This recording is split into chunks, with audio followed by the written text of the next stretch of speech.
Pinina ng Commission on Audit o COA ang Free Higher Education Program ng CHED. Sobra-sobra raw kasi ang ibinayad nito sa 3 kolehiyo. Ang detalye sa agenda report ni Liza Bonzo.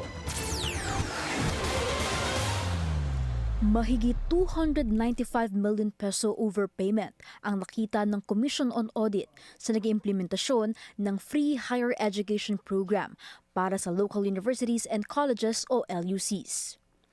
Sa 2024 audit report ng COA para sa Commission on Higher Education o CHED, nakitang nagkaroon ng ineligible and excessive fees ang 3 mga paaralan, bunsod daw ng kawalan ng control mechanism ng CHED Central Office at Unifast Building Unit.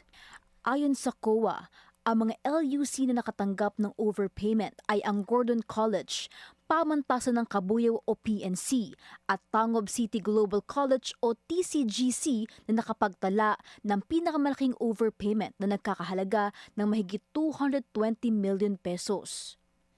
Sa pag-usisa ng COA sa Tangob City Global College, ang item na nakatanggap ng pinakamalaking sobrang bayad ay ang cultural fees na nagkakahalaga ng mahigit 127 million pesos. Dahilan daw nito ay ang paniningil ng 2,300 pesos sa bawat estudyante, imbis na 100 pesos lamang alinsunod sa isang board resolution nito.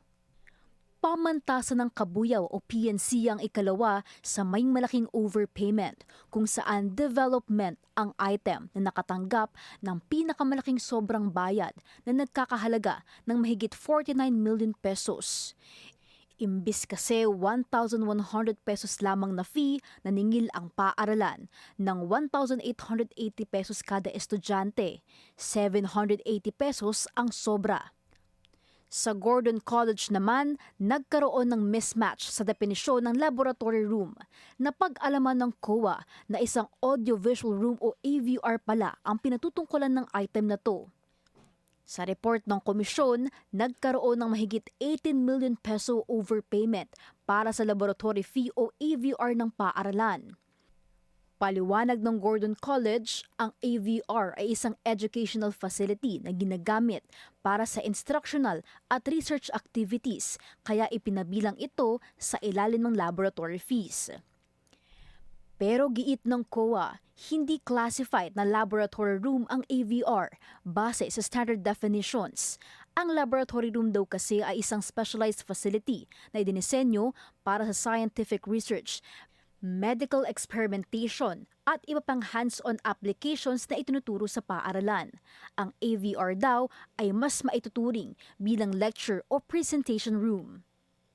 Hindi ito ang unang beses na na-flag ang CHED para sa overpayments nito. Noong 2021 to 2022, pinagsabihan na ng COA ang CHED sa sobrang bayad o budget para sa Free Higher Education Program ng komisyon. Sa 2024 report, sabi ng COA, may naging lapses ang Central Office ng CHED at Unifast Secretariat sa usaping ito. Wala raw naging pagbabago sa procedures nila sa pag-verify ng FHE billings, kahit pa matagal nang may fina-flag ang komisyon na overpayments. Bilang resulta, nagpatuloy ang ganitong obserbasyon at disallowances magmula pa raw noong fiscal year 2022. Bilang aksyon, isa sa general recommendation ng COA, ipabalik sa 3 paaralan ang excess o overpayments na naibigay ng CHED sa kanila. O bilang alternatibo, mag-avail ng iba pang paraan ng settlements of accounts ng naayon sa batas. Sinubukan natin manghingi ng huling ulat mula sa CHED hotline patungkol sa naturang issue, pero hindi pa tayo nakatatanggap ng tugon sa ngayon. Para sa agenda, Liza Bonzo, Billionaire News Channel.